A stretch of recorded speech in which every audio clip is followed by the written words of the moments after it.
SP 500 rides tech, energy rally as Powell soothes tightening fears by Yasin Ebrahim. Investing.com, the SP 500 climbed Tuesday, led by energy and tech after U.S. bond yields fell following as less hawkish than expected from Federal Reserve Chairman Jerome Powell. Calmed fears of aggressive Fed policy tightening. The SP 500 rose 0.9%, the Dow Jones Industrial Average gained 0.5%. Or 183 points, the Nasdaq added 1.4%. Powell confirmed the Fed plans to begin normalizing policy, including ending bond purchases, hiking rates, and letting bonds on its balance sheet mature later this year. I would expect that this year 2022 will be the year in which we take steps toward normalization, Powell said. That would involve ending asset purchases in March, raising rates over the course of the year, and perhaps later this year we will start to allow the balance sheet to run off. Surging treasury yields, which had weighed on growth sectors of the market like tech, took a breather, supported the rebound in tech pushing the broader market higher. Meta platforms, formerly known as Facebook, Amazon, Apple and Microsoft, Alphabet,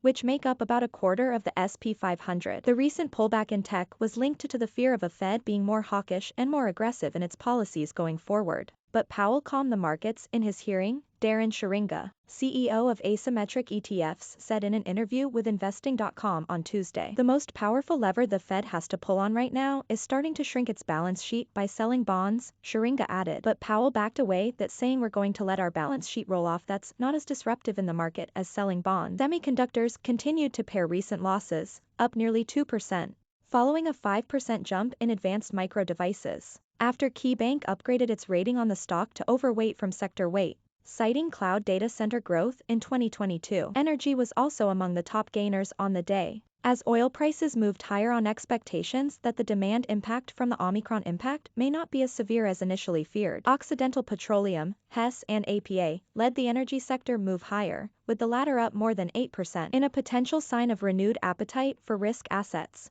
Defensive corners of the market such as utilities and consumer staples were on the back foot. The rally in the broader market comes a day ahead of the inflation report due Wednesday. The U.S. is expected to report its fastest pace of inflation since 1982. The risk to the market is to the downside ahead of inflation report because I think the probability is CPI comes in hotter than expected, according to Schuringa. If inflation is much hotter, there's going to be pressure for the Fed to act.